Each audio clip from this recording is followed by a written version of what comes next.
মই শিল হৈ গলো আই। কথা মঞ্জু কাকতি। পাঠ পৰিস্মিতা বৰা। মই শিল হৈ গলো আই। স্বাৰ্থৰ নিৰ্মম প্ৰসাৰত মোৰ বুকুখন চিৰাচিৰ হ'ল।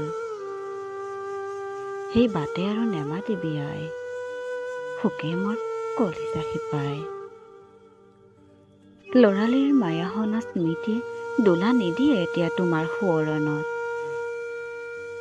কেতিয়াবা মনত প্ৰশ্নই ভুমুকি মাৰে, মই তোৰ কুখৰ নে? একে নাৰী সংলগ্ন সন্তান সিহঁত, তোৰ অতি আপোন। অথচ অনাদৰ অৱহেলাৰ পাত্ৰী হৈ হতাশাৰ নিৰ্বোধ ক্ষণক সাউতি মই অনাথ নাম লৈ জীয়াই আছো। যন্ত্ৰণাৰ ঘাট তিল তিলকৈ জিলিকে, আপোনত্বই দিয়া লাঞ্ছনাৰ হেল বুকুৰ কামিহাৰলৈ।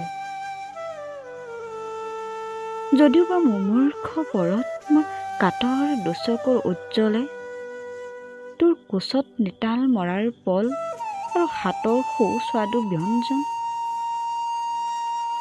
আই, তোৰ বাৰু মোলৈ অকণ মনত পৰেনে?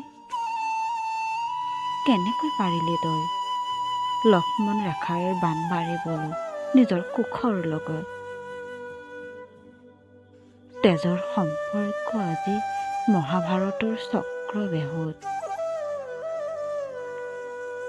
গান্ধাৰীৰ বেশত তই আজি শান্তিত নে?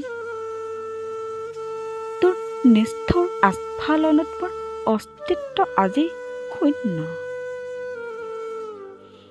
তোৰ নিৰ্মম প্ৰসাৰত সঁচাকৈয়ে মই শিল হৈ গলো আই। সঁচাকৈয়ে মই শিল হৈ গলো। ধন্যবাদ।